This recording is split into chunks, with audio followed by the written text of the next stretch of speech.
So we're coming along really good. I didn't realize what time it was. It's already been about 3 hours working on this area right here.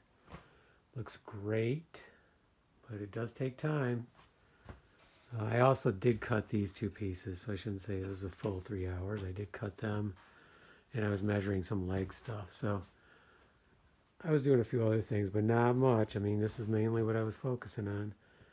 It looks great. I'm going to take a break, and then I'm going to come back and start this side right here. Try to bring it over to about the midway point, and then we're going to try to come up with something different right here. The other side we did kind of a, I don't know, I guess kind of a herringbone type of thing, which was match this. So let's see if I can think of something different here for the other side.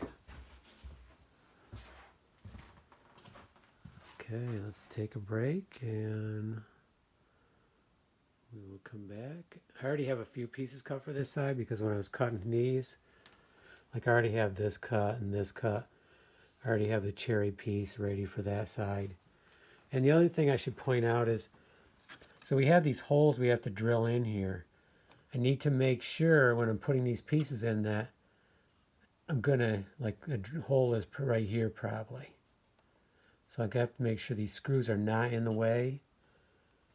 And if I do end up using the flanges, I have to make sure there's room for them too. And where I change thicknesses, like right here, I can't have part of the flange hitting here and part hitting here because it's just not going to set right.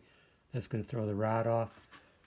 Now I have been thinking about it. I was going to put the flanges on the outside and on the inside so we'd have a double flange.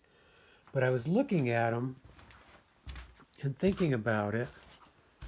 If you look at one of these flanges, I'll get one out quick here.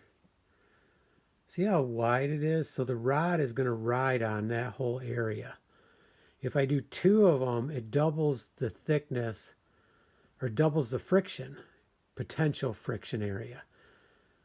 So that's what I was a little worried about, but I was thinking about it. Why do I need two of them?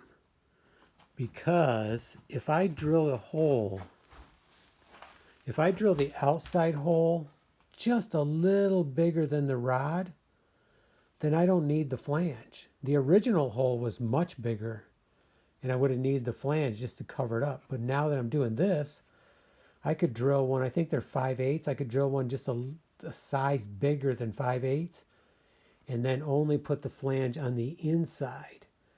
That's more than enough for supporting the rod and it'll decrease the potential friction. So I really like that idea much better. I didn't think of it until now, but I'm quite sure that's what we're going to. And that alleviates some of these issues. I mean, I already have accounted for it, but it makes it easier. I'm not going to have these on the outside then. They'll look a little cleaner, but mainly I was worried about the friction because you really want those rods to go back and forth really smooth. Okay, so let's take a break and then we'll start on the other area.